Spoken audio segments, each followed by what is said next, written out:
Good day, students. Welcome. It's class time.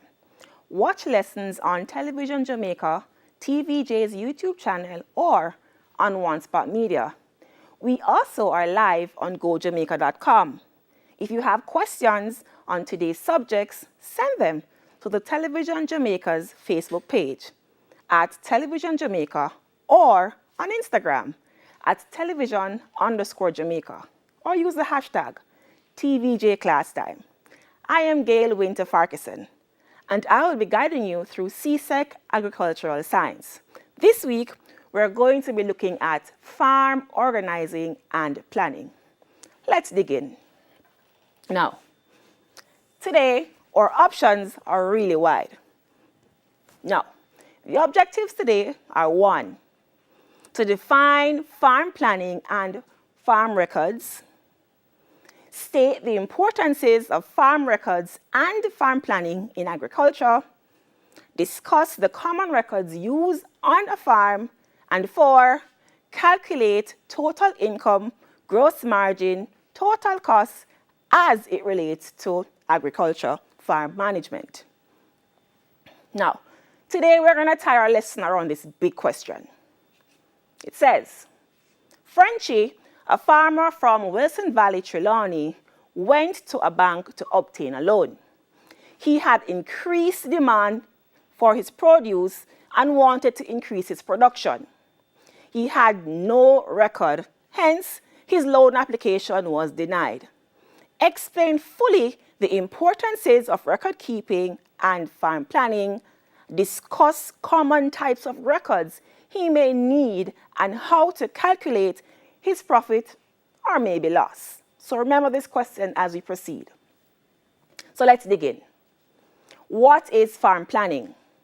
Farm planning is a decision-making process in the farm business. It involves organization and the management of the available resources at the beginning of the business. So farm planning encompasses a wide variety of resources. So how best we manage our land, our labor, and our capital, this speaks to how best we can actually obtain a profit at the end of our production season.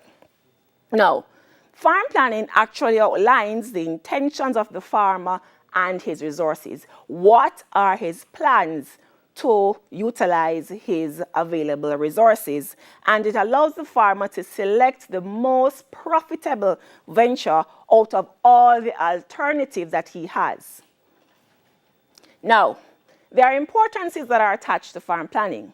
Why do farm planning? 1, it aids in maximizing the annual net income on the farm. 2, farmers can make optimum utilization of their available or sometimes scarce resources. 3, it enables the farmer to achieve their objectives in relation to the farm. So it actually guides the farmer to set a goal and revolve around that goal throughout production. Now, a farmer may ask himself or herself 4 questions when they're doing farm planning. First one is, what to plant, what to rear. Now, this can tie into one of the factors that may influence this, maybe location. So, if you're living in an extremely cold environment, right, it wouldn't be ideal that the farmer would want to plant peppers or rear pigs because of the climate. So this location may impact what the farmer selects to plant. Now, why choose that crop? Why choose that animal? Why enter into this service venture? This can look to maybe the availability of the your demand source, where your highest demand point is. Next, he may ask himself, how much will it cost? So is it a venture that if I put money into, I may get a certain amount of profit, or these are some of the factors Does it entail me using a high amount of labor force or source? So these factors are very important. And lastly, how to achieve the desired production. So this goes back to him looking in himself, thinking, and coming up with a target and set towards it. Now, farm planning has two main types. A farmer can go into short-term or long-term farm planning. In short-term farm planning, it normally looks at planning for a year or less of business. And this normally speaks to short production cycles. Examples are rearing poultry animals or rearing rabbits, or even so, looking at some quick crops like tomatoes and peppers. So short-term planning reeks quick profit. Long-term profits, this looks on planning for periods that extend more than a year. So we look at long-term production cycles. So planting crops that takes more than a year to harvest, maybe a citrus crops or breadfruit, and it normally generates income, but it takes a long time. So if a farmer is going to venture into long-term, he may want to actually add some catch crop in between that can give him income over the period of time that he waits to harvest his long-term crops. And an example again would look at is dairy farming, which takes a period of time to actually reap a profit from. Now, trivia question at you. Long-term planning is used for the production of A, broilers, B, milk, C, peppers, or D, tomatoes. Long-term planning. Which venture would best speak on long-term planning? Let's see if you're correct. Right, milk, dairy production. So I guess you guys are on target, right? Great. Let's continue further. Let's look on farm records. A farm record is a document that is used to keep an account of the various activities, events, and materials that may be a part of the operation cycle. Now, these records may differ in regards to the sense of the accounts that you may need and in comparison to other aspects. So farm records are different from farm accounts in the sense that farm accounts deal with the financial aspect of all farm operations. So the records themselves help the farmer to keep track of everything that's happening on a farm. Because sometimes there are things that mean you can't remember everything. So the best thing to do is to document these information, and then from there you can best see how you are making a profit, or if there's a problem and you can fix it before it impacts your production greatly. So, what are a few of the importances of records? 1, they help the farmer to keep stock and manage every aspect of the farm properly. 2, they provide adequate information needed for proper planning and budgeting at every point of production. 3, it helps the farmer to ascertain the progress made in every aspect of the farm and overall performance of the farm. Now, this can help the farmer to best pinpoint a few things that looks on number 4 importance, which are issues that may arise. They help the farmer to calculate their loss and seek how best they can mitigate them, sometimes very quick, as I said before it impacts his production greatly. 5, it enables the farmer to make important, informed decisions.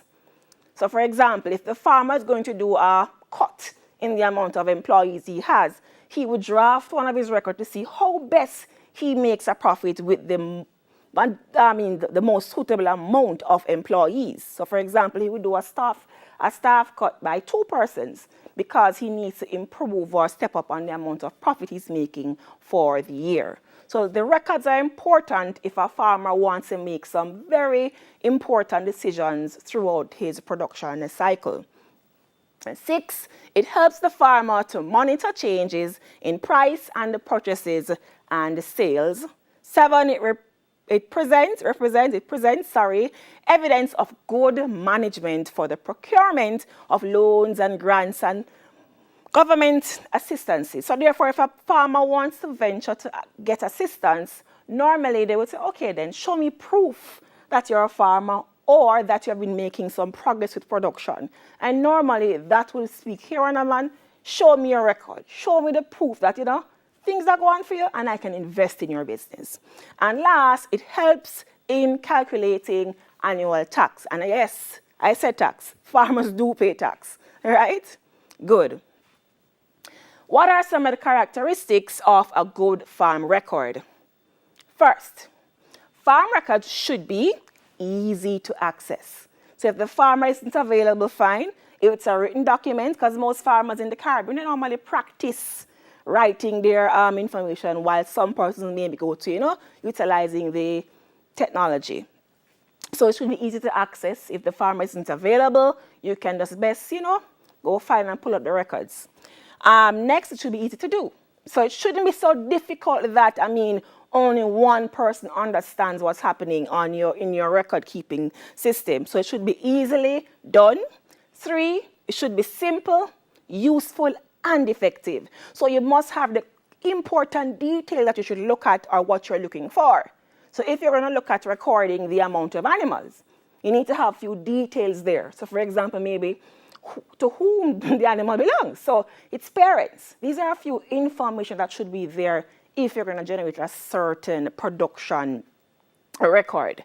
Next one, we look at the purpose. Why are you generating this record? You should have a reason for doing your records.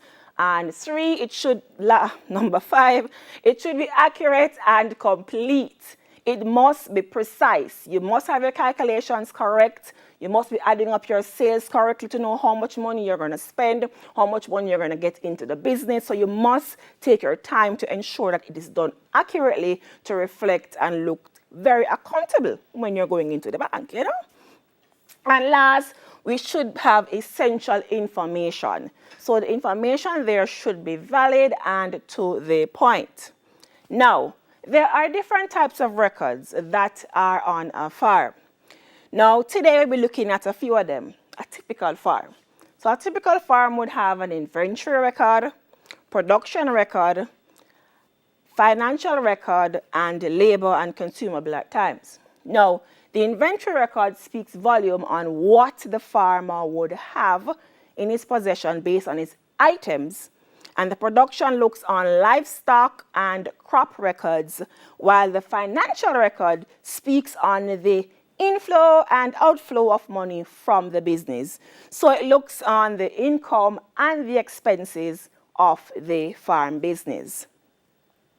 So we are going to look on the first record, which is inventory record. Inventory record counts and assigns value to the resources on the farm at the beginning of an accounting period.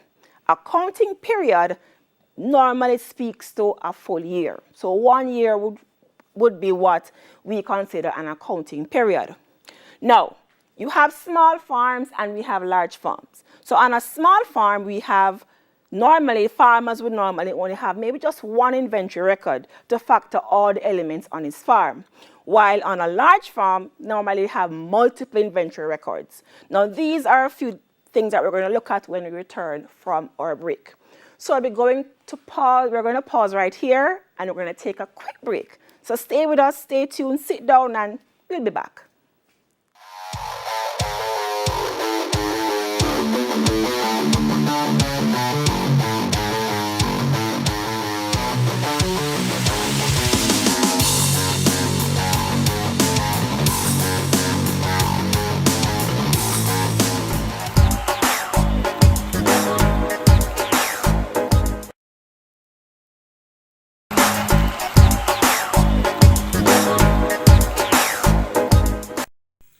Hi there, I'm Simon Preston from TVJ. Thank you very much for watching our YouTube channel. To see our latest videos and also to see live events, click here.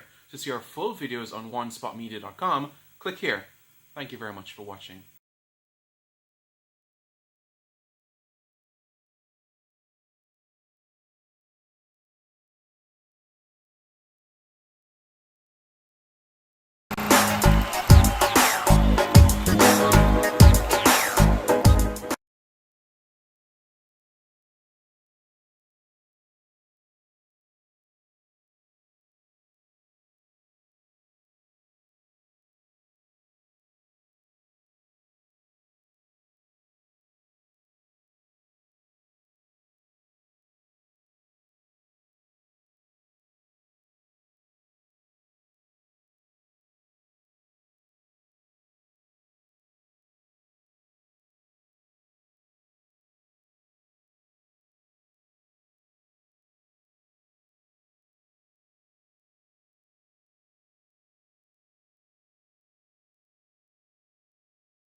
welcome back. So we're looking on farm organization and planning. So we're about halfway. So we're looking on the different types of farm records. So we have inventory, production, financial, and labor record to highlight today. So let's continue. Now, inventory record. Inventory record counts and assigns value to resources on a farm at the beginning of an accounting period.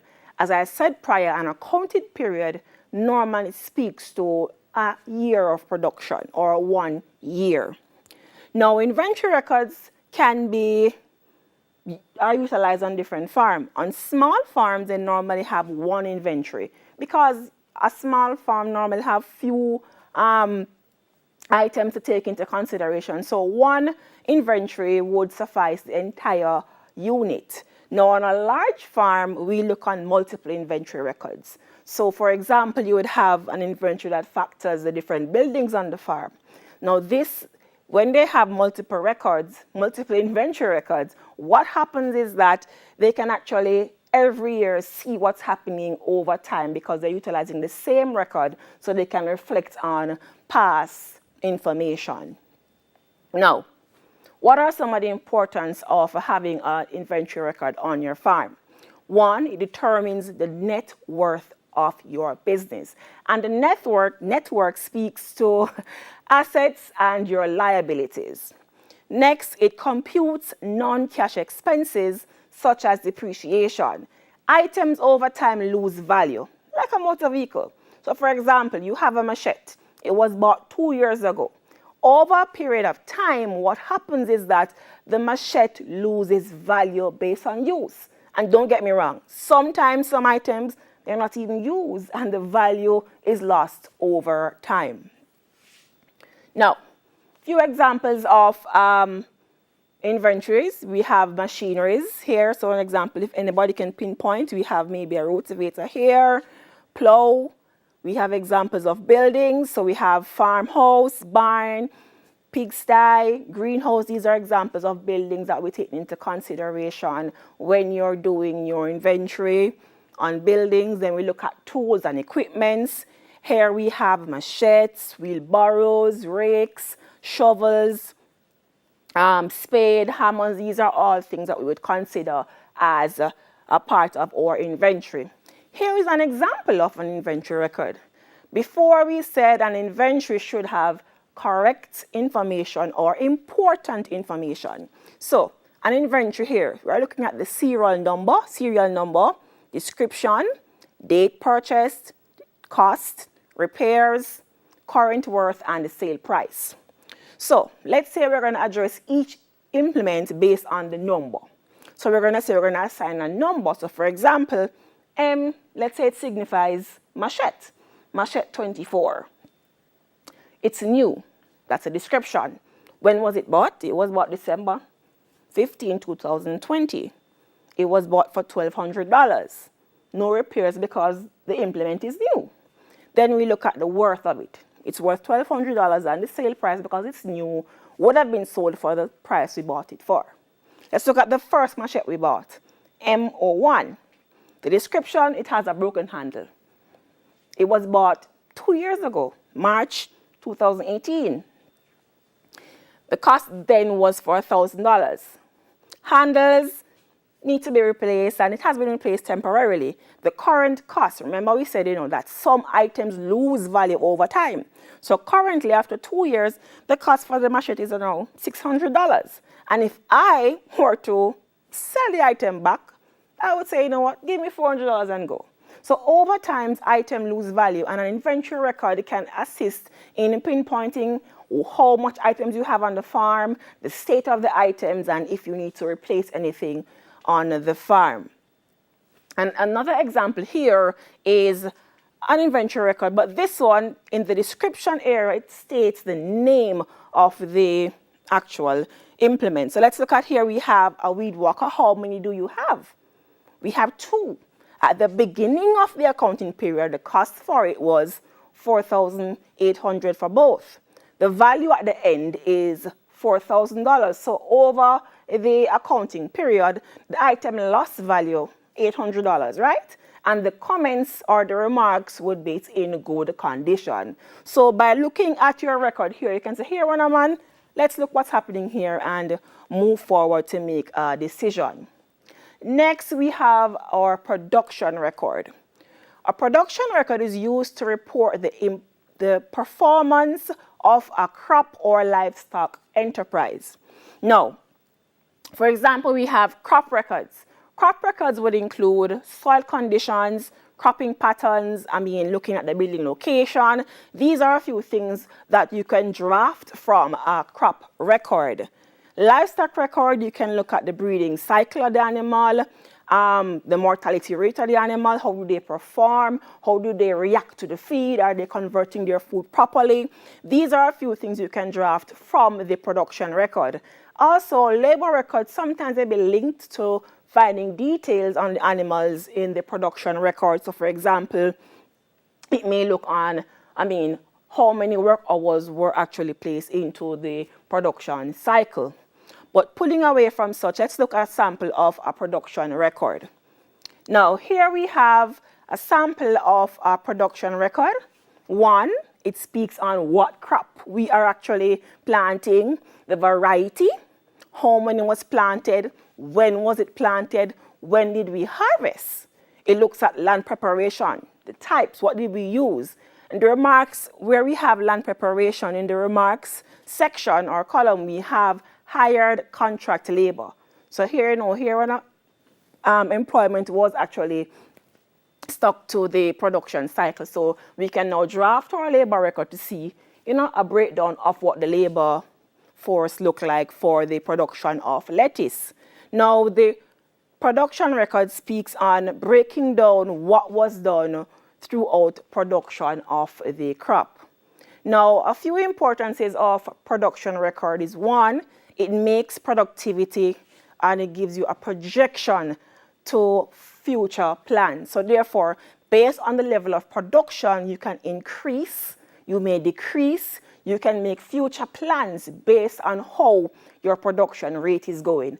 And as I say again, guys, you can actually pinpoint problems when you have a record and fix them before they impact the business negatively.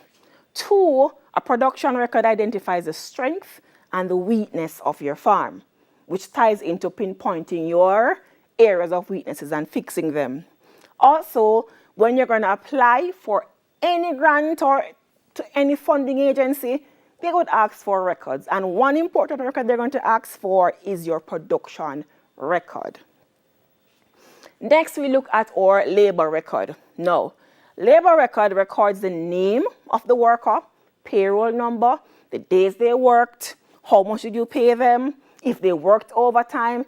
It shows casual or permanent laborers. So it expounds on your labor force to see how you are paying your employees. Sometimes you may be not paying them right, or you're overpaying, and you can see these problems when you draft your labor record.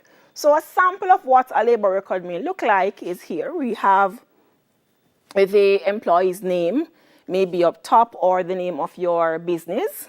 Then we look at the broken down section where we have the name of the persons that may be inserted here. What role do they play on the farm? So for example, you may have, let's say Michael Cox would have been the name of the employee, and he is my packer, right? I may have Rona Whiteley. She may be my farm hand. Now, over time, it looks on how much do I pay? Did she work overtime? Did she work her regular hours? How did I pay? Did I pay them weekly, monthly, hourly? And everything is actually summarized in the section to the right. Next, we are going to break down our financial records. Now, financial records takes into consideration the income and the expenditure or expenses on the farm.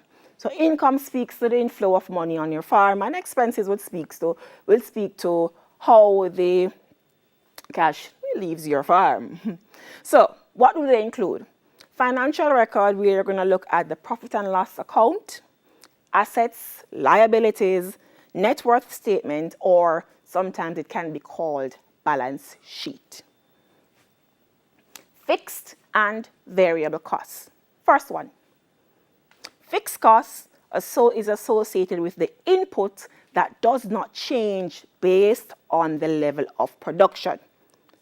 Variable costs is associated with the inputs that changes based on the level of production.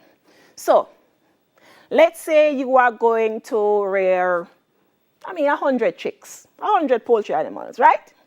And you realize that it makes a profit, so I'm going to increase my level of production. I'm going to increase the amount of birds. Your fixed costs, so for example, would increasing the poultry animal actually increase the building that you have? Would it increase the tax that you have to pay? Would it increase your insurance?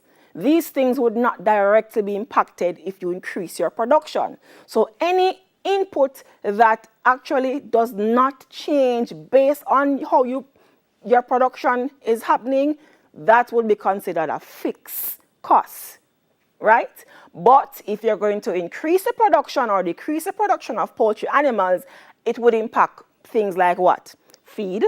It would impact labor force. It would impact the chemicals that you have to buy for the animals. These are things that we would consider a variable cost. Once increasing or decreasing your production impacts it, it will be considered variable. Let's look at trivia here. This trivia question states, to which group does the following term belong? The terms belong. So first, we have land. Would land be variable or fixed? Feed, repairs, insurance, machinery, medication. Let's see if you guys are correct. Okay, so land, insurance, and machinery would have been fixed because, if you're going to increase your production or decrease your production, it would not affect the fact that you have a tractor on the farm. So it wouldn't impact it. If I'm going to increase my production, I have to buy more feed. I'd have to maybe repair my tractor because my tractor would not have to be working more. I would have to buy more medication for my animals. So these are impacted by the various factors.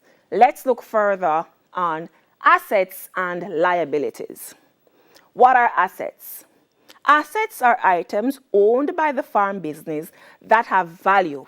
They include the items that the farm uses to produce products that they sell.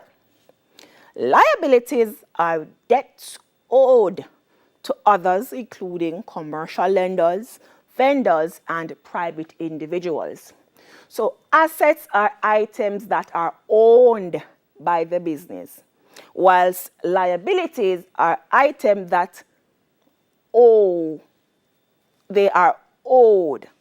Understand? So for example, assets would have been things that impact and they must have some level of value that can add in some way to your production cycle. While liabilities, it does impact your production cycle, but however, it's normally in a negative way because you have to actually, by chance, pay out most of the times. Now, your net worth, that I spoke of earlier, speaks on the total assets that you have, and you're going to then minus the total liabilities. What you have left thereafter is called your net worth. So after paying out all the things that you owe or cover all your bills, whatever you have left would have been considered your net worth. Let's look at a trivia question again to see if you're following. To which group does the following terms belong? We're looking at assets and liabilities. 3 terms. We are looking at rent, livestock, and mortgage. To which group do they belong? Assets or liabilities? Great, I know I have some bright sparks out there, right? So assets would have been the livestock, the farmer owns it, right? What he doesn't own, he owes, so he may owe rent and mortgage. So those will be considered liabilities. Now, profit and loss account. A profit and loss account shows a farm's income and expenses over a particular period of time. And this period usually speaks to a month. So when you draft your profit and loss account, it's actually breaking down what's happening normally over a month cycle, right?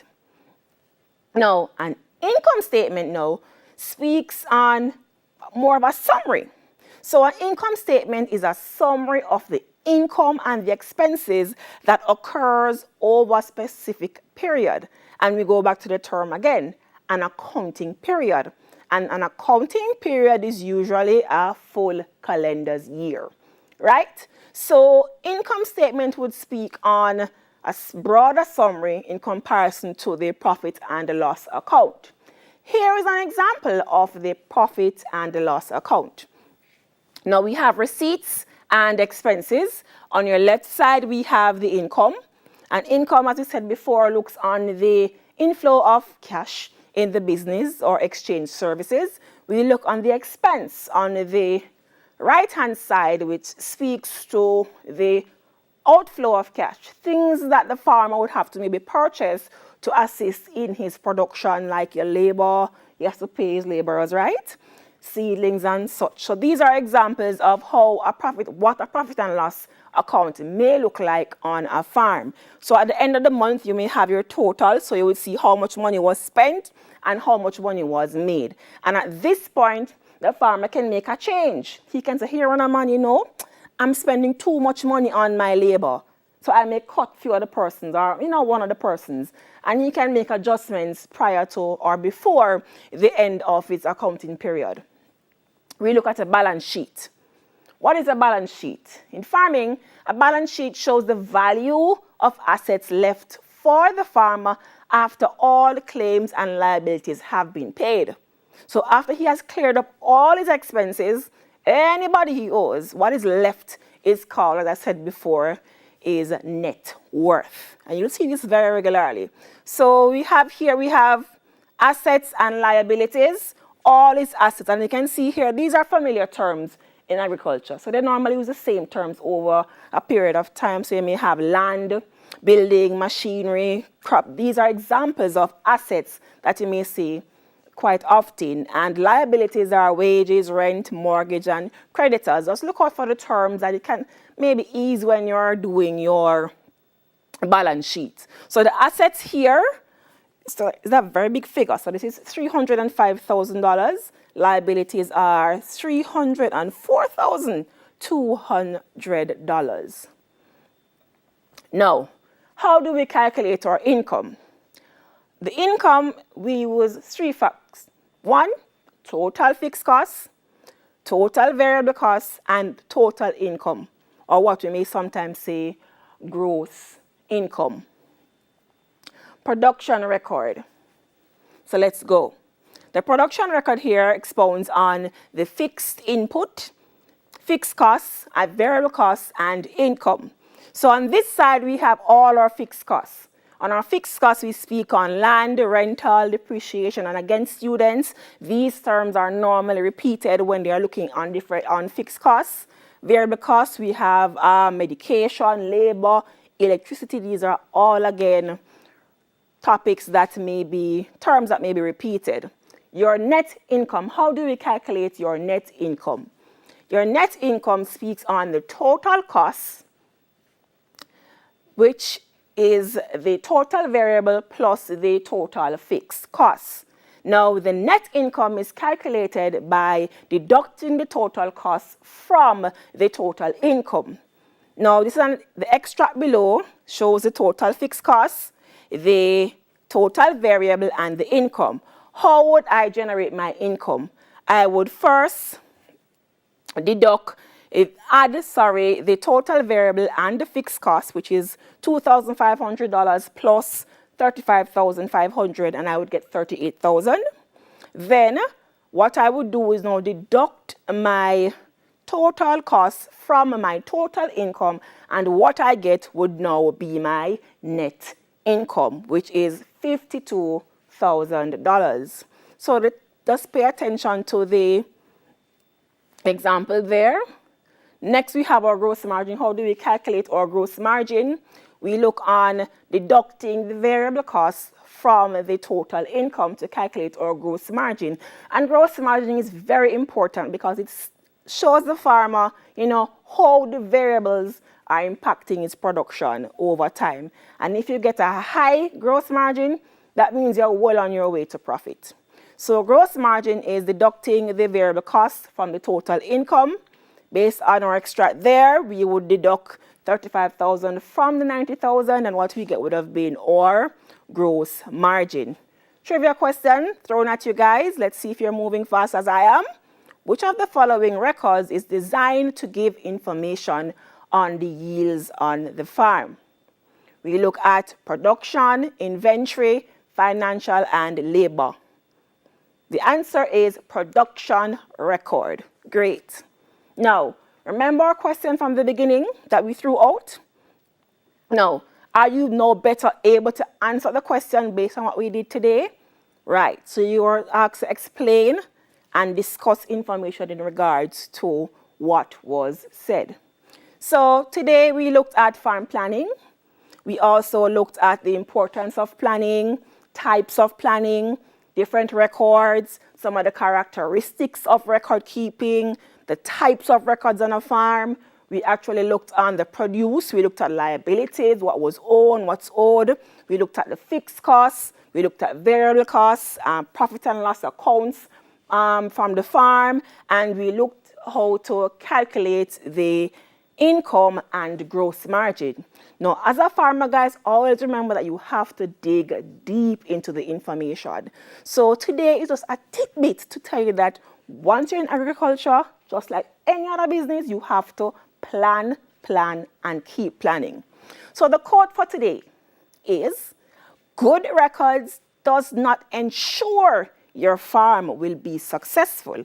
However, success is unlikely without them. So hey guys, that's it for CSEC Agricultural Science. Up next, French, we have CSEC French. See you, stay tuned, have a great day.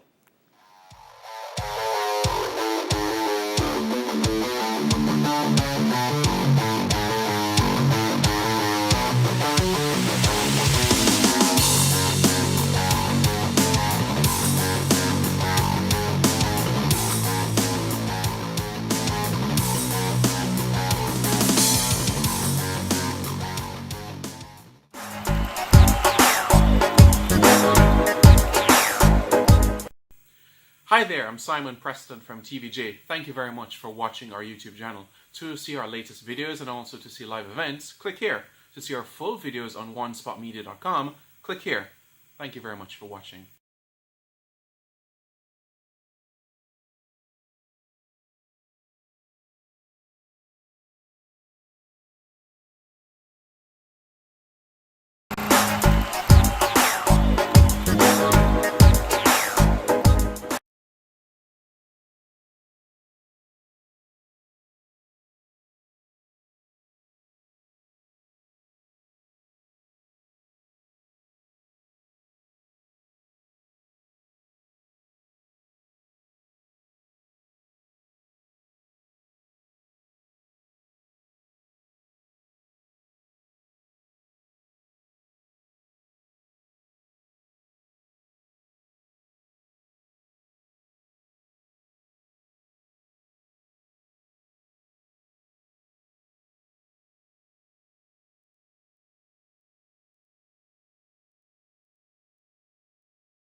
day, students. Welcome to Class Time in French.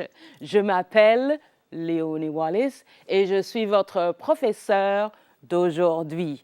Notre thème, what's today's topic? It's Christmas. Joyeux Noël.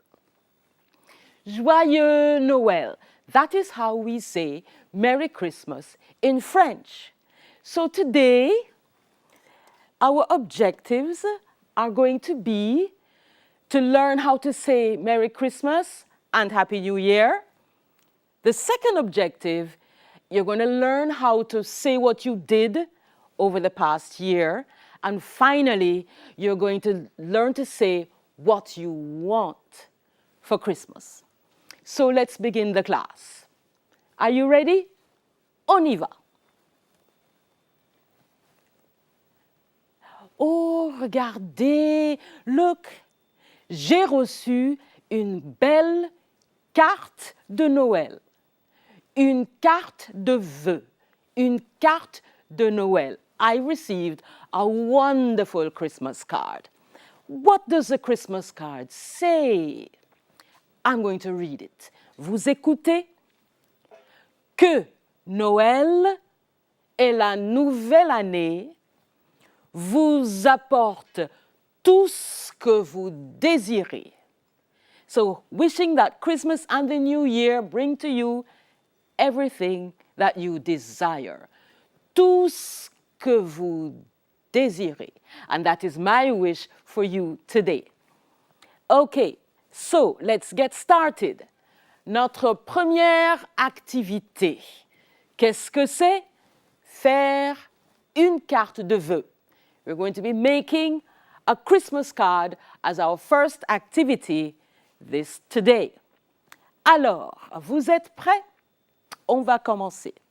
Alors, pour fabriquer votre carte de vœux, qu'est-ce qu'il faut? What do you need? Some paper, une feuille de papier.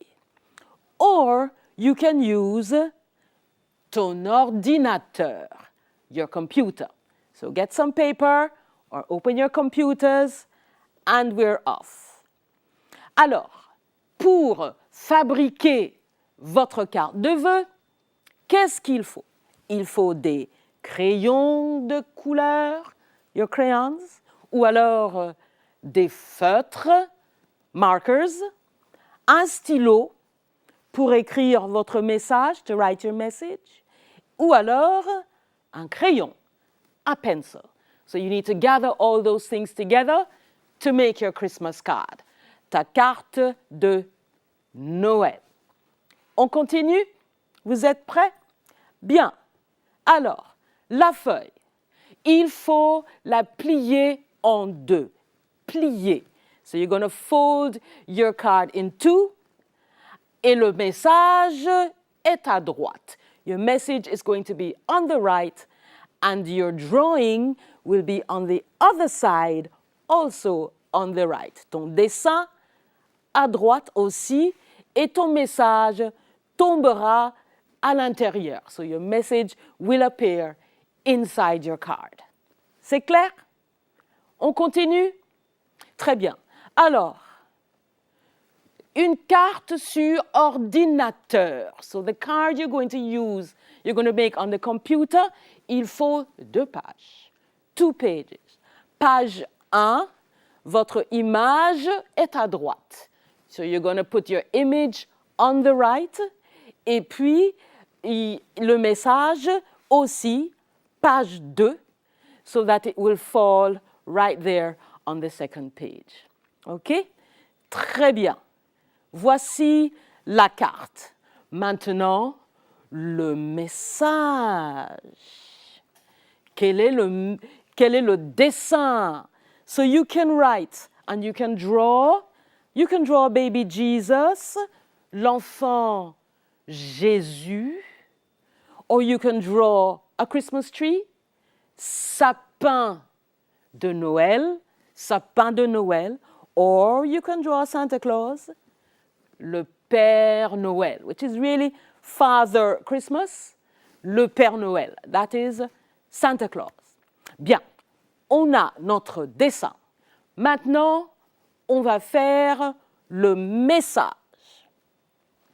So what is it that we can write on a Christmas card?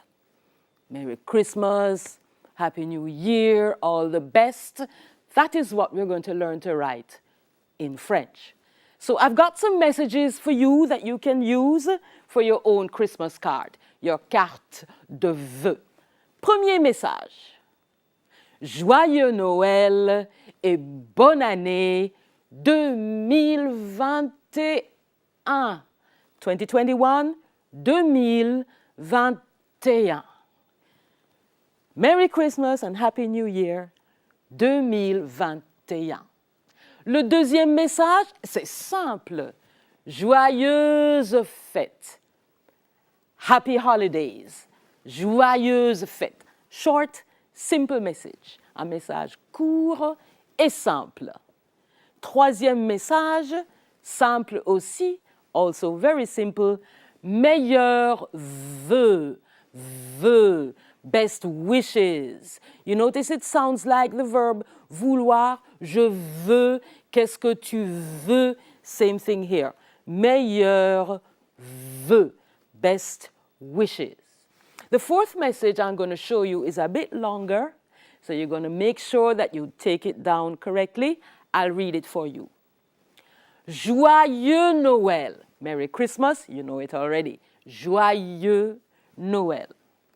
Meilleurs vœux pour un Noël plein de joie et de bonheur. Plein de joie et de bonheur. Best wishes for a Christmas full of joy, joie, et de bonheur. Joy and happiness. Exactement. Plein de joie et de bonheur. Okay, I have some more messages that you can use on your carte de vœux. This one says, je te souhaite un très joyeux Noël. What do you think that means? It means, I wish you a very happy Christmas. And it's true. C'est vrai. Je te souhaite, je vous souhaite un très joyeux Noël. So we've got two more messages that you can write. This one, Noël, un sauveur est né, un sauveur est né pour vous. A savior is born for you. Un sauveur est né pour vous. Joyeux Noël en sa présence. Merry Christmas in his presence. This is a lovely religious one. So if you put l'enfant Jésus on your front cover, you can use this message in the middle of your card. And the final message we're going to look at is a nice little one. Joyeux Noël et meilleurs vœux de santé pour la nouvelle année. Santé, you know what that word means? Health, exactement. Good health, best wishes and good health for the new year. D'accord? Donc, vous avez votre message, you've got your message, you've got your Christmas card, so I think it's going to be very, very nice. Ça va être très, très joli. So you make your Christmas card and you give it to your mommy, your father, your French teacher, maybe your professeur de français will enjoy receiving a Christmas card in French, en français, from you. Bien, nous sommes prêts pour la deuxième activité, l'activité 2. Qu'est-ce que c'est? Oh, on va écrire. What are we going to write? We're going to write a letter. This is CSEC, you have to do your letters. We're going to write a letter to Santa Claus. Écrire une lettre au Père Noël. So that's what we're going to do. Vous êtes prêts? Très bien. Alors, on commence la lettre. What's the first thing you need to put in a letter in French? First thing at the top and on the right, yes, you're going to put the date. But don't forget, n'oubliez pas, you're going to put the city where you live or the town, followed by the date. Alors donc, Kingston, le 17 décembre 2020. And you do your salutation. Cher Père Noël, dear Santa. Now, you can write it to your aunt or a friend or an uncle, grandpa, but you will always need to write cher. And if it's a female person that you're writing to, you're going to write chère and put an E here and an accent on the cher. D'accord? Bien. First thing you need to determine that the person is fine. You can't just start a letter and tell them what you want. You have to first inquire into their health. Alors, j'espère que tu vas bien. I hope you're fine. J'espère que tu vas bien. After that, then you tell the person that you've been good. Cette année, j'ai été très sage. This year, I have been, or I was, very good. So we're going to have a look at this particular verbal construction. Many of you know it by now very well. Do you know the name of the construction? It's the passé composé. Très bien. All right. Now, before we go into the grammar, I need to know something from you. Have you been good this year? Because if you haven't, pas de cadeau. No presents for you if you haven't been good. Tu as été sage cette année? What kinds of things can you do to show that you're a good student or a good person? You can tidy your room. Ranger ta chambre. How about this?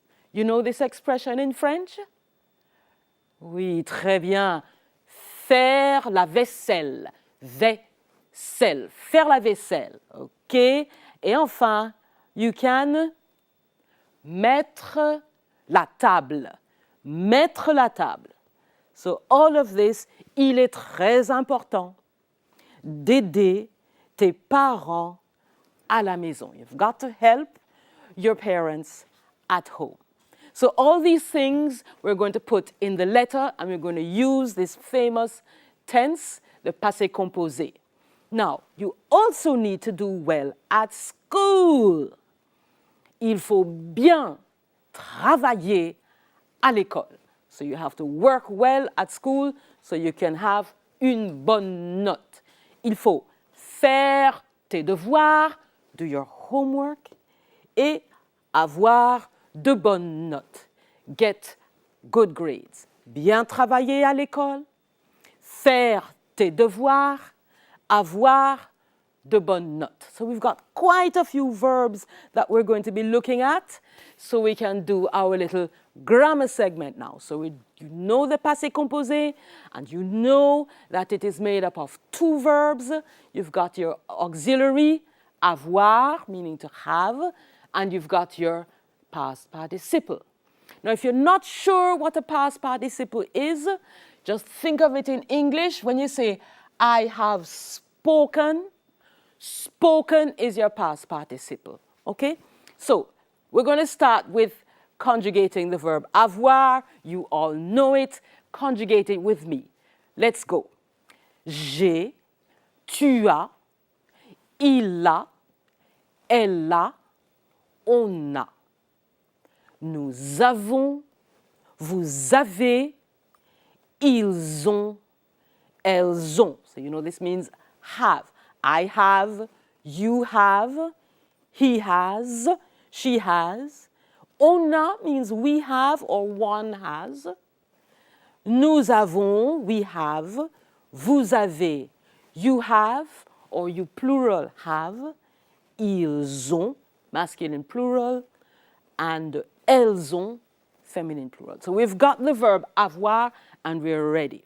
Now we're going to practice on our verbs. Here are the verbs. Aider, like aider mes parents à la maison. Ranger, ranger ma chambre. Travailler, to work. Mettre, faire, to do or to make. Mettre is to put. And avoir is to have. So you notice avoir, can be used as a main verb, meaning to have. Okay? Alors, j'ai aidé, I helped. J'ai rangé, I tidied. J'ai travaillé, elle a mis, nous avons fait, et puis elles ont eu. Careful how you pronounce this. EU, you've got to get the French U. Pucker up your lips, point them towards the north. U. Elles ont eu. Très bien. Voilà le passé composé, and you're going to need this to write your letter. D'accord? Vous avez noté? Vous avez bien noté? You can also take a picture of the table, just in case you don't have enough time to take down everything. Don't forget that your past participle is equivalent to the spoken, that third part of the verb. Bien, on continue. Maintenant, on va composer notre lettre. Now we're going to compose the letter. J'ai rangé ma chambre. J'ai fait la vaisselle. J'ai fait la vaisselle. J'ai mis la table. J'ai mis la table. J'ai aidé mes parents à la maison. Careful how you pronounce this. Aider. J'ai aidé mes parents à la maison. Can you pronounce it? J'ai aidé. Très bien. Excellent. Bien. On continue. How well did you do at school? Tu as bien travaillé à l'école? On va voir. So you're going to write. J'ai bien travaillé à l'école. Travailler. Travailler. J'ai bien travaillé à l'école. I did well at school. J'ai fait mes devoirs. Now, all French students know this expression. J'ai fait mes devoirs. I did my homework. Or I have done my homework. Ensuite, j'ai eu de bonnes notes. I got good grades. J'ai eu de bonnes notes. And you can lift up yourself when you say it. J'ai eu de bonnes notes. You go. J'ai eu de bonnes notes. I got good grades. Bien. So now we are ready to start writing. La date, Kingston, le 17 décembre 2020. Exactement. Cher Père Noël, bien sûr, j'espère que tu vas bien. I hope you're fine. Cette année, j'ai été très sage. I've been good this year. Alors, j'ai bien travaillé à l'école. I worked well at school. J'ai fait mes devoirs tous les jours, every day. J'ai fait mes devoirs tous les jours et j'ai eu de bonnes notes. I got good grades. J'ai eu de bonnes notes. Très bien. J'ai aidé mes parents à la maison. J'ai aidé mes parents à la maison. J'ai fait la vaisselle. Try and make it roll off your tongue. J'ai fait la vaisselle. Fait la vaisselle. Say it for me. J'ai fait la vaisselle tous les jours. Every day I wash the dishes. Et puis, j'ai rangé ma chambre et j'ai mis la table. I tidied my room and set the table. Ah ben, tu as été très, très sage cette année. Ben, c'est très bien. Je suis impressionnée. Bravo. So you deserve any kinds of presents that you get. Now, so now, have you thought about what you want for Christmas this year? Qu'est-ce que tu veux comme cadeau? Qu'est-ce que tu veux? Alors, now you're going to use this expression, I would like, je voudrais, or j'aimerais. Je voudrais, I would like, and this one also means I would like. So, how about this? Remember what this is? Un pantalon, très bien.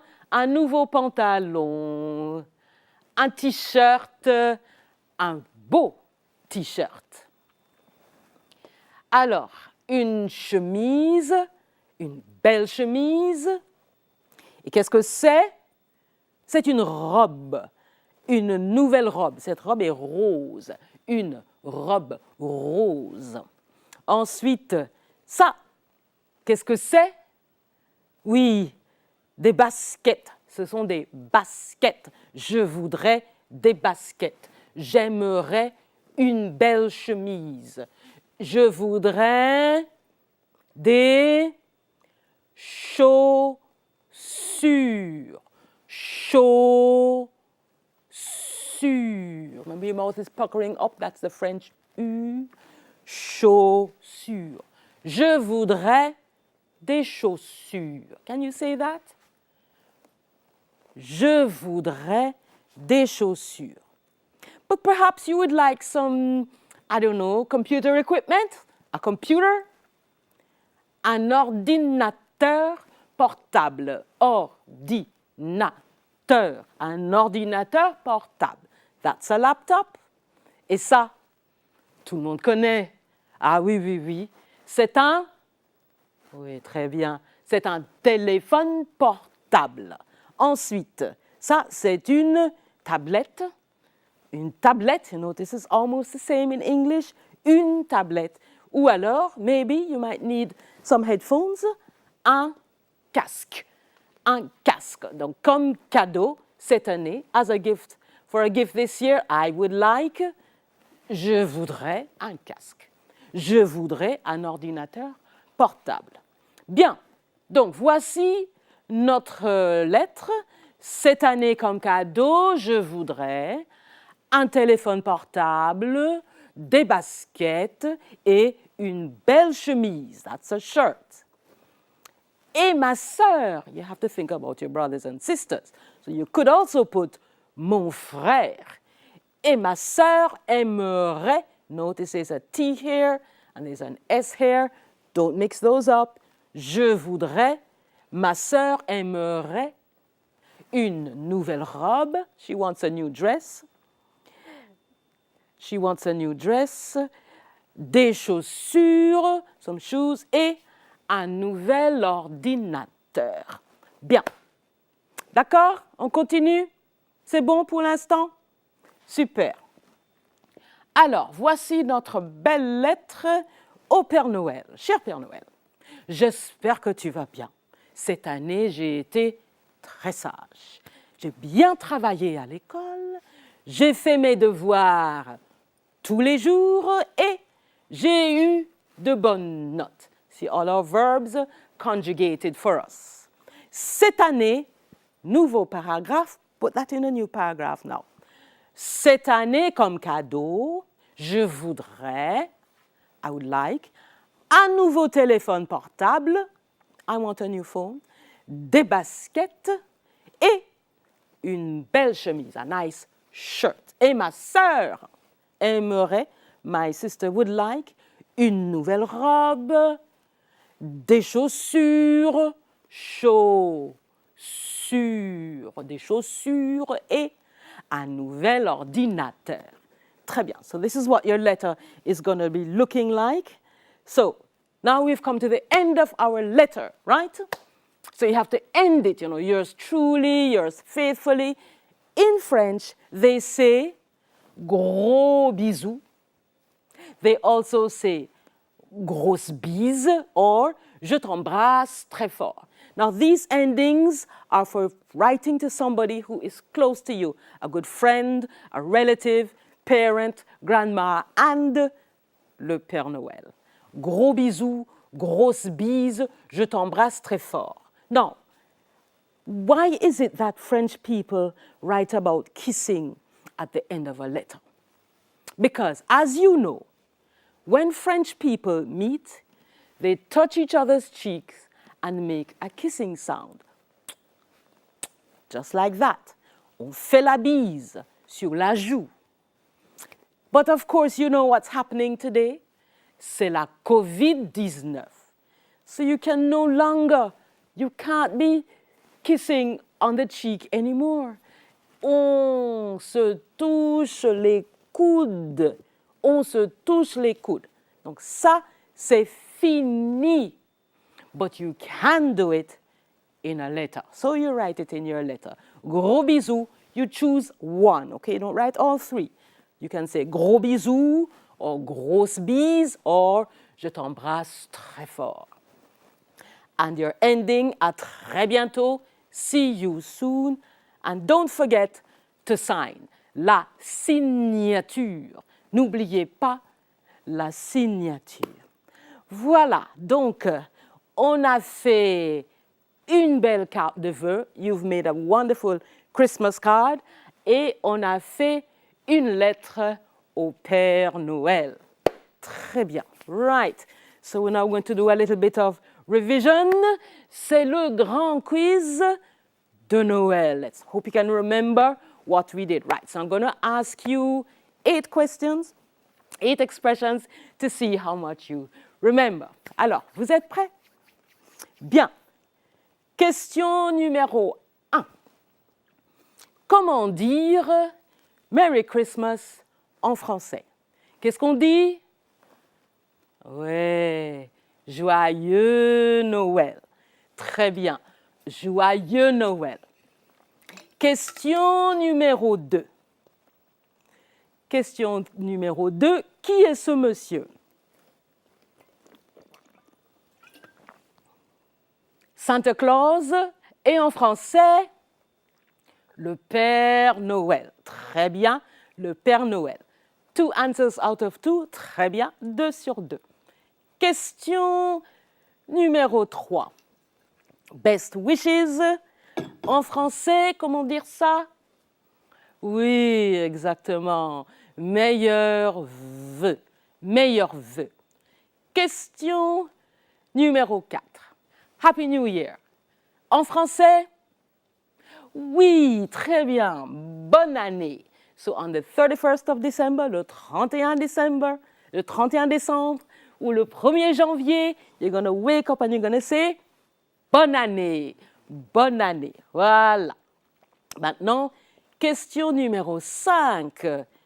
Qu'est-ce que c'est le Christmas present en français? Oui, c'est un cadeau de Noël. Très bien, bravo. Encore la question numéro 6. Comment dire Happy Holidays en français? Happy Holidays, Happy Holidays. Oui, joyeuses fêtes. Now you probably recognize this word fête. A fête is a celebration. So it's not really like a vacation. It is a special day that we celebrate. You've learned about la fête des mères or la fête des pères. How about this one? What is la fête de l'indépendance? La fête de l'indépendance. Yes, that is independence. Voilà. Question numéro 7. A Christmas card is, oui, une carte de Noël et une carte de vœux. Finally, la 8e question, qu'est-ce que c'est? C'est un sapin de Noël, un arbre de Noël. Très bien. So I hope you got all these right. Santa Claus, meilleurs vœux, bonne année, un cadeau de Noël, joyeuses fêtes et une carte de Noël et un sapin de Noël. Now, before I leave you, we can't do Christmas without singing a Christmas song. So we're going to look at a song today. The song is called Il est né le divin enfant. Now, I'm going to drink some water. Je vais boire un peu d'eau parce que je vais chanter. Now, this is a song that we know. Il est né le divin enfant. Il est né le divin enfant. Jouer au bois, résonner musette. Il est né le divin enfant. Chantons tous son avènement. Il est né le divin enfant. Jouer au bois, résonner musette. Il est né le divin enfant. Chantons tous son avènement. In English, I think some of you may know the song in English. Now is born the divine Christ child. Play the musette. That's a kind of bagpipe. Play the oboe, hautbois. Now is born the divine Christ child. Let us sing for his coming. Let us sing his coming. Okay, so I'm now going to sing. Please don't laugh. I am not a good singer. Je ne suis pas chanteuse. Alors, on y va. 1, 2, 3.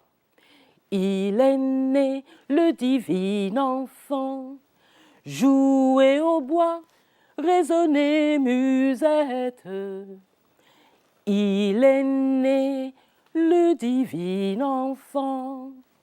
Chantons tous son avènement. Chantez avec moi. Il est né le divin enfant. Jouez au bois, résonnez musette. Il est né le divin enfant. Chantons tous son avènement. Now it's supposed to be a bit faster, but I think you've got it. One more time. A little bit faster. 1, 2, 3, 4. Il est né le divin enfant. Jouez au bois, résonnez musette. Il est né le divin enfant. Chantons tous son avènement. Voilà, you've learned a new Christmas carol for those who didn't know it before. Chanson de Noël. Très bien.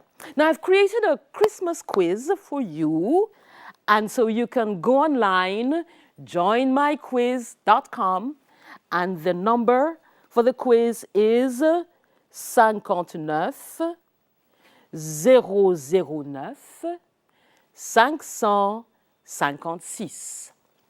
59 009 556. Voilà. Très bien. Now we have learned quite a bit today. You have learned how to say Merry Christmas and Happy New Year, Joyeux Noël et bonne année 2021. Now the pronunciation, be very careful. J-O-Y is pronounced joie. E-U-X is pronounced E. So it's joyeux.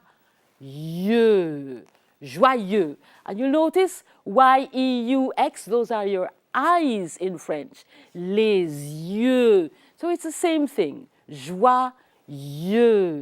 Joyeux Noël. You notice these 2 dots here? That's called a tréma. Now they put it there because they want to separate the no from the L. If you didn't have the tréma, it would be joyeux Noël, like ma sœur. Joyeux Noël. So they put the 2 dots here to separate. Noël. Noël. Joyeux Noël. Bonne année 2021. Pronounce that T at the end of 20. 21. 21. So what is this year? This year, cette année, is 2020. Exactement. L'année prochaine, you're going to say bonne année 2021. Très bien. Now, let us go back over these very important expressions. Now, Joyeux Noël, you know, le Père Noël. Le Père Noël, that's Santa Claus, or Father Christmas. Meilleurs vœux. Remember, I told you it looks just like the verb veux, je veux, I want. But you have an O here, which doesn't change the pronunciation. Vœux, these are wishes. Bonne année, of course, we just looked at it. And cadeau, cadeau. Never be afraid of these 3 letters. E-A-U. E-A-U is pronounced O. So you're just going to say O. So it's cadeau. And cadeau de Noël. Happy holidays, don't forget, is joyeuse fête. Joyeuse fête. Notice we have joyeux up here, that is masculine plural, and joyeuse, this is feminine plural. So that means that Noël is singular and fête is feminine and plural. Joyeuse fête. Now, a Christmas card in French is une carte de Noël. But I taught you a different expression, didn't I? Yes, une carte de vœux. Une carte de vœux. So that is a greeting card or a Christmas card. And le sapin de Noël. Sapin, you notice, you look at the final three letters, P-I-N, that's pine, that's a type of wood, pine wood. So it's un sapin de Noël. And the other expression I told you was un arbre, a tree, un arbre de Noël. Voilà, ladies and gentlemen. And so when you write your Christmas card, you can, if you don't want to write it to Santa Claus, you can write it to your aunt or your uncle. And don't forget to send that wonderful Christmas card to everybody that you want to in French. So that is the time we have for CSEC French today. And up next, you're going to have a lesson on CSEC English language. Merci tout le monde. Au revoir, joyeux Noël et bonne année 2021. Au revoir.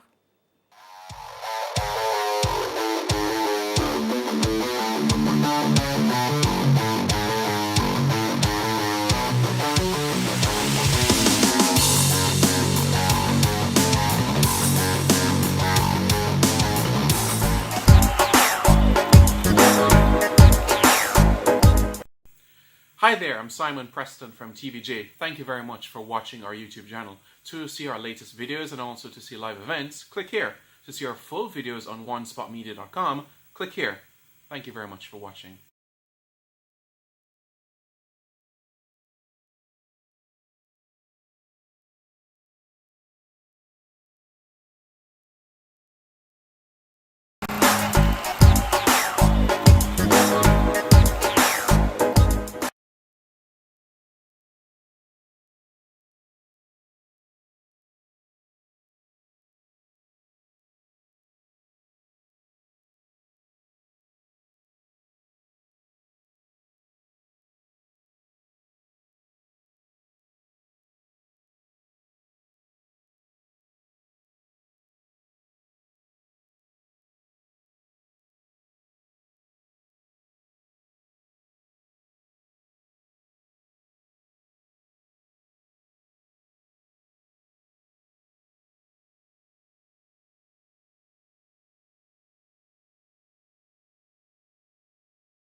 Welcome back to class time. It's now time for CSEC English Language. I'm your teacher, Vanessa Francis. Today we'll be continuing to look at the use of informative discourse, and we're focusing on statistical reports. So after today's lesson, you should be able to define key terms used in statistical report writing. Of course, you need to be able to describe the various features associated with statistical reports. And of course, the main thing, be able to describe trends in given data. So, first thing we need to understand, what exactly are statistics? So statistics are basically numerical facts or data. It's a group of numbers or figures that represent some aspect of our human interest. Now that we know what statistics are, now we can define statistical reports. And these basically present the statistical data after the analysis and interpretation of that data has been done. So of course, now we need to know our key terms. So one particular term we need to understand is trend. Now the trend, just as when you think of a trend in clothing, a trend in fashion, something that is occurring frequently, same idea plays out here. So a trend in statistics is a pattern or tendency in a set of data. Of course, you have different types of trends. The first type of trend is an increase. So when you have an increase, you basically have data that is going up. It is increasing as you go along. So you're analyzing a set of figures that are increasing. And these are the words you can use to describe those increases. So the increase can be steady. So it's almost predictable in a way. So it's going up surely. You have gradual, similar to steady, of course. You have significant. So you had a case where figure A was this, and then figure B was much higher. So you had a significant increase. It can also be a noticeable increase, or a sharp increase, or a dramatic increase. So if you look at this table, the figures in red are the ones that indicate increase. So you notice we started out with 12, then it moved up to 22, 31, 52, and then 63. So given those figures, how would you describe the rate of increase? Was it steady? Was it gradual? Was it sharp? Was there anything sudden about it?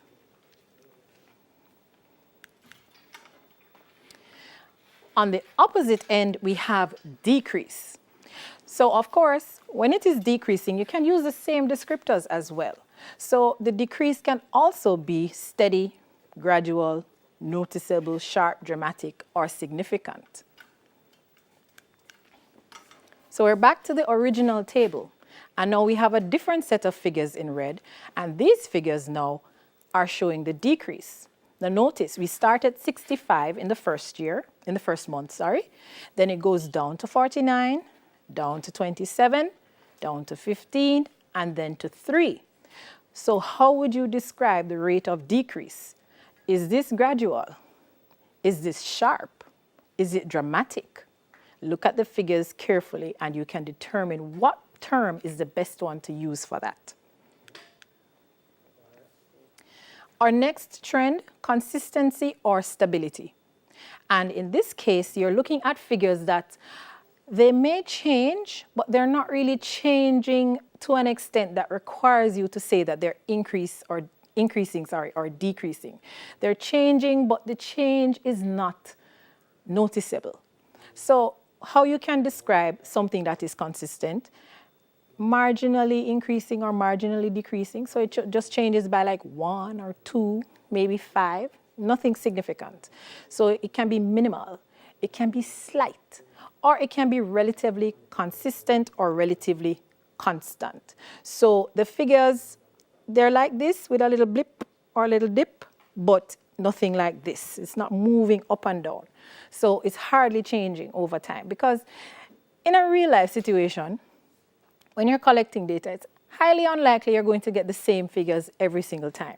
So if you're, say, checking out sales and you go from Monday to Friday, the sales might vary a little, but you won't necessarily have the exact figure every single day. So you didn't sell 5 pens today, 5 pens tomorrow, 5 pens the next day, and so on and so forth. You might sell 4 today, 3 tomorrow, 5 on Saturday, and that sort of thing. So in that case, because the change is hardly noticeable, then you'd call it consistent. And here we have 2 sets of figures that show a level of consistency. So if you look at defective goods, you'll see what I was talking about a while ago. The change is there, you know. It is changing, but it is changing so slightly, so minimally, it's not worth calling an increase or a decrease. So it is fairly consistent. And if you look at the rude clerks, now, notice something? The first figure is 40. It drops down to 23. But thereafter, it remains in the low 20s. So we will talk about how you treat that further on in the lesson. But for now, you can say it was fairly consistent, except for that one drop in the beginning. Now, of course, you need to talk about fluctuation, because you will have fluctuation in your data. Now, how you can describe it depends on the rate of fluctuation. So was it dramatic, meaning you had a very high figure followed by a very low figure, or vice versa? Was it steady, meaning it kept going up or down, but it didn't go up or down in a very erratic way? So it went up or down, but in almost a predictable way, so to speak. Was there considerable fluctuation? Again, did you notice that it jumped from X to Y and back? And of course, you look at significant fluctuation as well. Same thing as considerable. And here's a table now showing 2 sets of figures that fluctuated. So if you look at the opening hours set of figures, you have it moving from 2 to 13 to 4 to 20 to 11. So it went up, then down, then up, then down, then up, then down. And then you look at the rate of change in that. So was it considerably fluctuating? Was it dramatically fluctuating? Or was it steadily fluctuating? Then you look at the second to last column now, no clerks assisting. And that also fluctuated. But look at the figures. You have 41 down to 22, up to 37, down to 12, up to 29. So the difference in figures is much greater right there. So you cannot use the same term to describe both rates of fluctuation, because on the opening hours, yes, there was fluctuation, but to a smaller or lesser level. Whereas on the no clerks assisted, the fluctuation was much wider, much more drastic. The next thing you also need to understand is the idea of significant figures. Now, when you get a set of data, there are certain figures that are likely to stand out for various reasons. So these are the pieces of data that are different from the overall trend. So you have the overall trend, but there might be that 1 or 2 figure in there that stands out. And it might stand out because it's much higher or much lower than the other figures. So let's have a look at the table now. So we've picked out some of the significant figures. So let's move across. So look at long wait hours. We have highlighted the April figure of 52. Why is that significant though? Look at the other figures in that line. You have 12, 22, 31, 52, then 63. Between 31 and 52, there was a very, very wide gap. And if you look at all the figures on the board, that would be where the greatest increase took place anywhere. Then you look at defective goods. We've highlighted April again, 0. That is the lowest figure on the entire board. So that one is significant for that reason. Then we look at the rude clerks. We started at 40. Remember we looked at this before?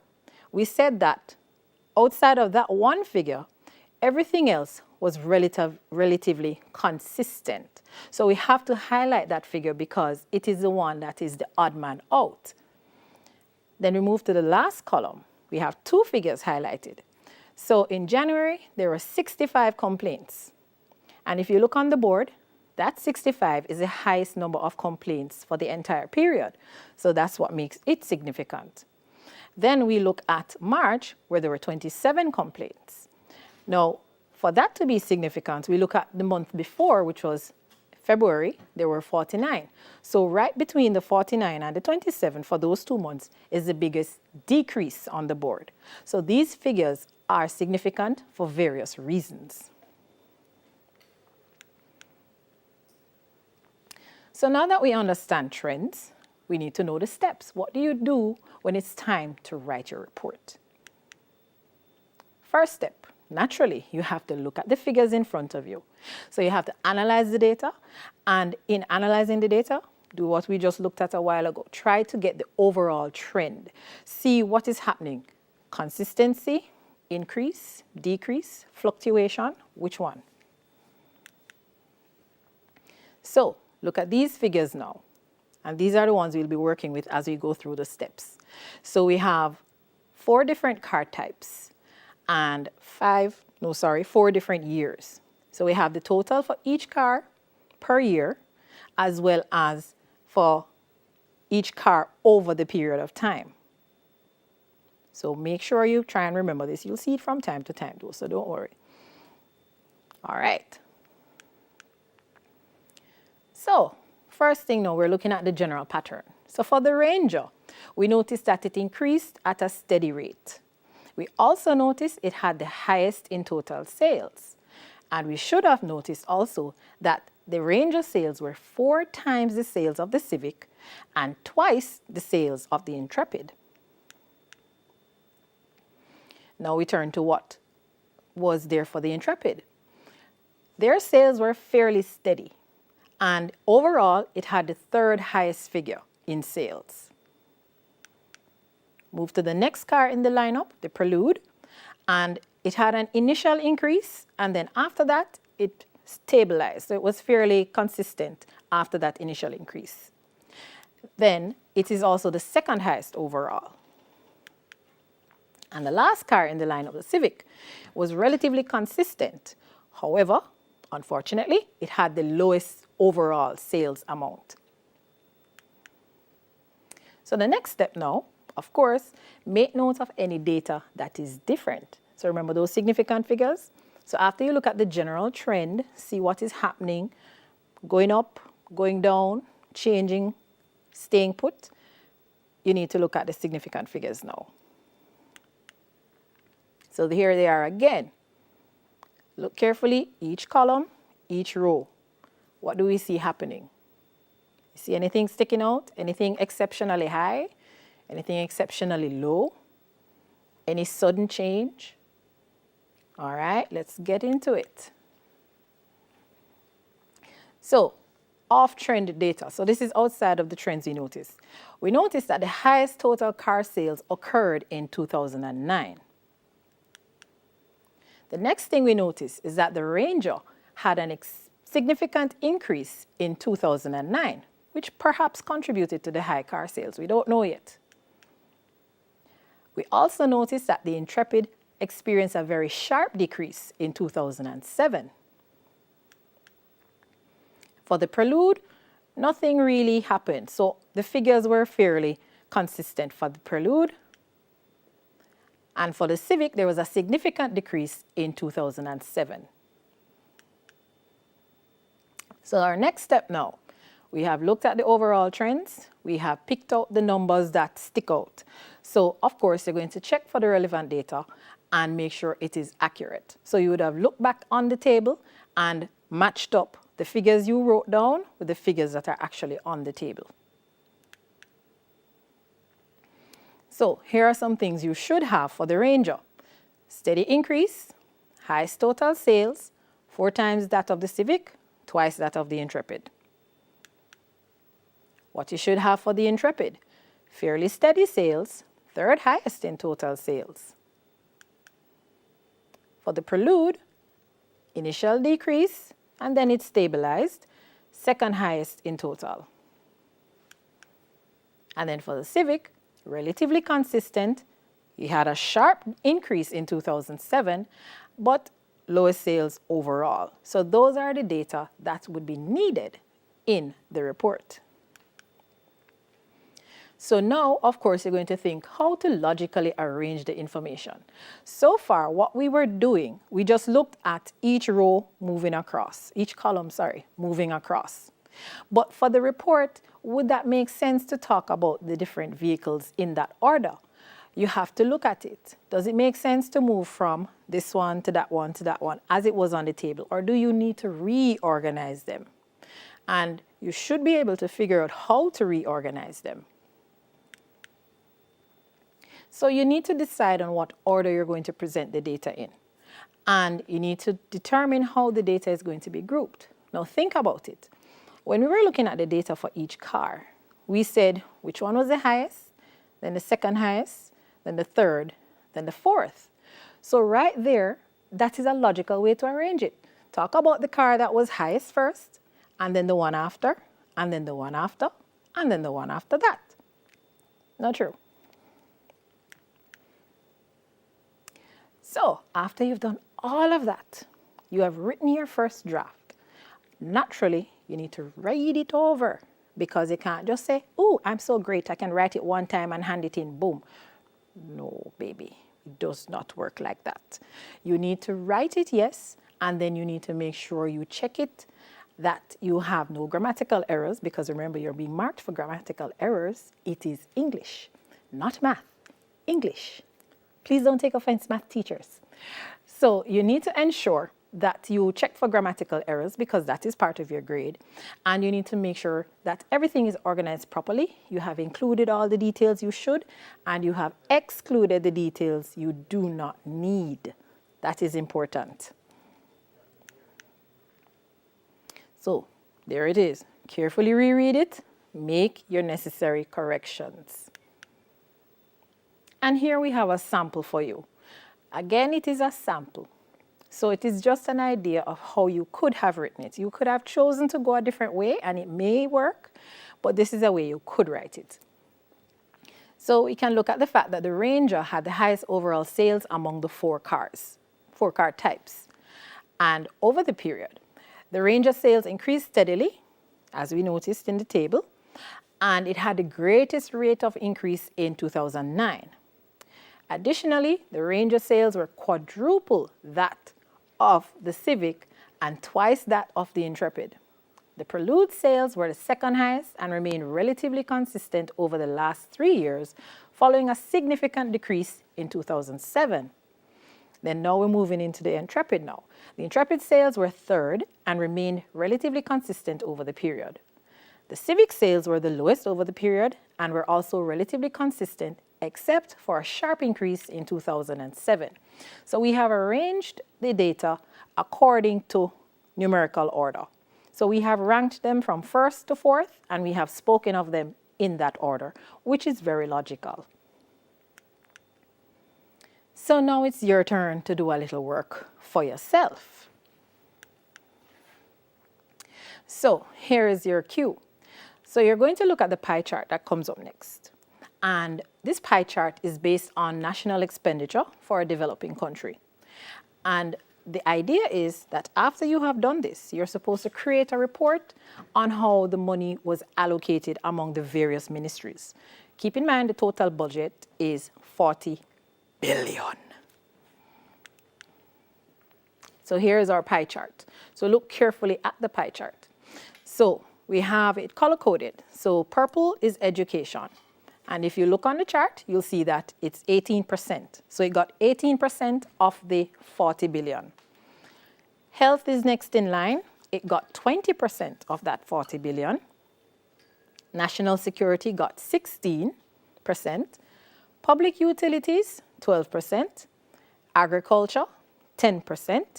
Social services, 11%. And works and transport got 13%. So, given these figures, what do you think you need to do in order to write this report? Do you have anything to compare over a period of time? Do you have anything that needs to be highlighted? Do you have any trend to note? This pie chart is slightly different from the tables we've been working with, because in this case, yes, you can compare, but you're not comparing one element over a period of time. You're comparing individual elements. So the first thing you should notice is this. There is no trend because you didn't look at education over a period of time. It was just that one-off. So this particular pie chart, not everyone, because there will be pie charts that can show you trends, but for this particular pie chart, there is no trend. So there's nothing to compare over a period of time. However, we did have some significant figures. So we know that the highest figure went to health at 20%, and the lowest figure went to agriculture at 10%. So since we have no trend, unfortunately, we have significant figures. What do we need to do then? So this report would need to focus on just showing the allocation of the funds. So you would just show how much each sector got. You can do a little rough calculation of that 40 billion. You're not necessarily required to, but it can improve the quality of the writing if you do that. So what you're really going to show is just outline what each sector got out of that big pie of $40 million. So you would only have to figure out, do you want to start at the top with the highest and work your way down to the lowest one? Or do you want to start at the bottom with the lowest one and work your way up to the highest one? So here's another one for you. The manager of Tasty Meals restaurant requested data on the sale of items in their standard daily menu. Now, the results of the survey are recorded on the table. Use this data to create a report for the manager. So the table you're about to see will show you menu items, daily menu items, standard. You're going to look at each menu item and look at each day. And the rationale is now, say you work for this company or you are contracted to work for them for this purpose, you're going to write a report to the manager. Perhaps he wants to know what's their best-selling item or their worst-selling item. We don't know yet. So here's our table. Now, for this, remember, you're looking at each item, how it performs over the week, but you're also looking at each day. So which days are the good days? Which days are the not so good days? So let's look at the table now. So we have fried chicken, baked chicken, curried chicken, and fish. So those are our 4 items. And then we're looking at it over a period of 6 days, from Monday to Saturday. So we have 2 sets of totals. We have the total for each item for the week, and we have the total for each day. So again, remember now, you're looking at the different trends. So look at the fried chicken trend. What's happening with it? Look at the one for the baked chicken. What's happening there? Look at the curried chicken. What's happening there? Look at the fish. Then look at the daily total. What is going on with the daily total? Which figures in the daily total stand out? Then we go to the total at the bottom for each item. Which items do you believe are performing well? Which item is in the lead? Which item is lagging behind? We have all that information. All right, let's go. So let's look at our trends. So overall, for the daily sales, so that was a column at the end, when we looked at the sales for the days, Monday to Saturday, notice it was fairly constant, except for a noticeable increase on Friday. So for all the other days, they were relatively close in numbers, but on Friday, there was a spike. Now, we have to look at each item's performance. So fried chicken, what happened there? Steadily increased. So from Monday to Saturday, the sales went up and went up at a fairly steady rate. For the baked chicken, what happened there? Unlike the fried chicken, it went down, but it didn't go down at a very drastic rate. It went down at a steady rate. So one was steadily climbing while the other one was steadily falling. The curry chicken now. The curry chicken did not just increase, it did not just decrease, it fluctuated. So the curry chicken it had days when the sales were high and the days when the sales were low. But the difference in these figures wasn't anything alarming per se. And for the fish, fairly constant. So probably it's the same people buy fish every day. We don't know. It's not our call to make. So there are the trends you need to pay attention to. Of course, again, we need to look at the significant figures as well. So let's look back at the table now. So some have been highlighted. So let's start from left to right. So fried chicken, we notice the total overall for the week, 1,517. And this is significant because it is the highest overall total of an item. Next column, we don't have any there. The curry chicken column, we have on Friday, 287 highlighted, and on Saturday, 227 highlighted. So you notice now there is a significant decrease between the figures on Friday and the figure on Saturday. Let's take a walk over to the fish. On Friday, we have 266. And if you notice, the other figures are in the 140s. So that is where the significant increase occurred. So we have to note it. And then we have the total highlighted as well because it is the lowest total of all the dishes offered. Now let's look at the last column. Monday is the lowest grossing day apparently. Maybe because people carry the Sunday Monday. I'm not sure. Not our call to make. You don't include that in the report. You were not asked. So all you can really say is that Monday had the lowest sales. And then when you look, you see that Friday has the highest sales overall. So what should your report focus on now? So of course, you're going to focus on what the total sales were for each day. You're going to focus on the total sales per item. You're going to look at the trends over the period per day. And you're going to look at the trends over the period per item. And of course, you're going to look at the anomalies in trend. What does all this mean? So, of course, total sales per day, you look at how much was sold each day. Total sales per item, how much was sold overall for each item. The trends per day, we looked at the figures from Monday to Saturday, and we noticed what was going on. Were they going up? Were they going down? Were they fluctuating? You look at the trends over the period per item. So Monday to Saturday for chicken, well, there are 3 different types of chicken: fried chicken, curried chicken, and baked chicken.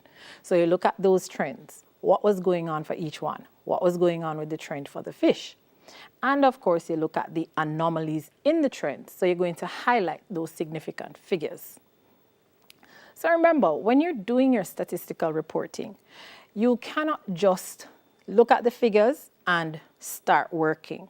You have to analyze the figures first. You need to look at your patterns. So find the patterns wherever they may be hiding. It may take a little while for you to see the pattern emerging, but use your pencil and you can circle a few things and you'll see a pattern emerging. You need to make sure you look at which figures stand out, which figures pop on the page. This one is very high. This one is very low. The difference between these two is wide. So you need to look at that sort of thing for your trends as well. Make sure when you're ready to write that you organize everything in a fashion that makes sense. Remember, you are being marked for not just the grammar, not just the information you present. You're being marked for how that information is presented. So it must make sense. whoever reads your report should be able to follow it. It should have a natural flow. You shouldn't start with the highest and jump to the third one, then come back to the second one, and then go down to the last one. That doesn't really make much sense. When you're watching a race, they announce first place, second place, third place, and everybody after. They don't announce last place, and then who come fifth, and then who come fourth, and then who comes sixth. We don't do it like that. So you need to make sure you have a natural progression in your report. You need to ensure that all the information that is necessary is there, and you need to make sure that you present it in such a manner that anybody who reads it can understand what you're talking about, can understand what you're trying to convey. Now, you heard me mention this a few times during the look at the various tables. You are not required to give your personal impression on anything. We looked at that when we started report writing in the beginning. Remember, you are doing factual writing, so you're only supposed to comment on what is in front of you. So do not say, well, chicken sales were up because people brought lunches the other days and they didn't bring lunch this day. No, you are not asked to do that. What you were asked to do is just report the figures that you found on the page. What you need to ensure you do is that you stick to the data you're given. So when you're reading through, make sure that you are checking back. You can check back as many times as you need to. It's better to check too many times than to take it for granted that, oh yeah, this did come first. And then unfortunately, what happened wasn't it. So you need to ensure that you always double check. So once you list out your facts, double check. Once you start writing, triple check. Once you finish writing, quadruple check. Check, check, and check some more. Who do I sound like? I don't remember which dancehall artist. I always say check, check, check. But that one, I like him. Yes. So make sure you are doing due diligence when writing your reports, all right? And ensure too, please, that you remember, do not fabricate any information. Do not put anything in the report that was not given to you. Do not write a report that is too wordy. This section, unfortunately, does not have a word limit for you to be guided by. However, it stands to reason. Remember the terms.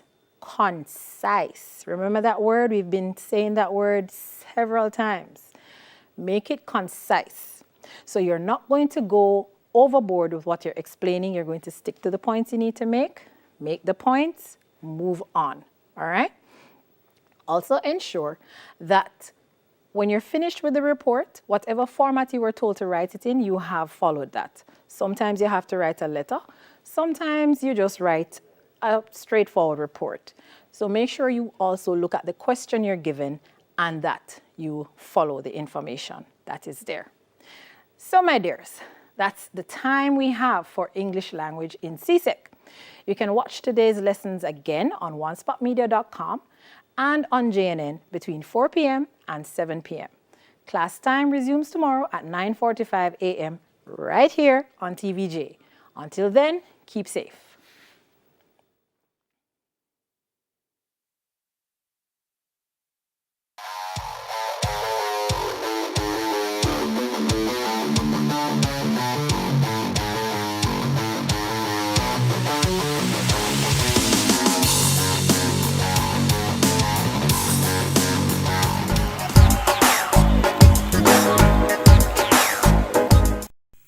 Hi there, I'm Simon Preston from TVJ. Thank you very much for watching our YouTube channel. To see our latest videos and also to see live events, click here.